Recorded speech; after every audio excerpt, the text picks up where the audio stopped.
Hello and welcome back to my YouTube channel. In this video, I will demonstrate how to easily delete contacts on your iPhone. Many iPhone users initially find it challenging to locate the delete option in their contacts. Let's dive into it. Open the phone app and tap on Contacts at the bottom. Unlike other devices, there is no left or right swipe or direct delete option. So, select the contact you wish to delete. Once the contact is opened, locate the Edit button in the top right corner. Tapping on it will bring up the Edit menu, but you still won't find the delete option immediately.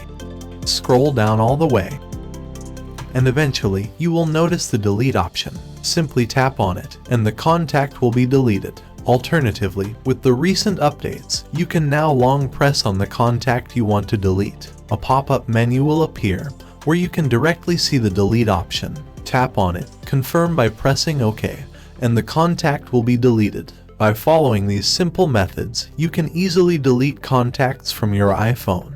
If you found this video helpful, please give it a like and subscribe to my channel for more useful tricks and tips. Thank you for watching.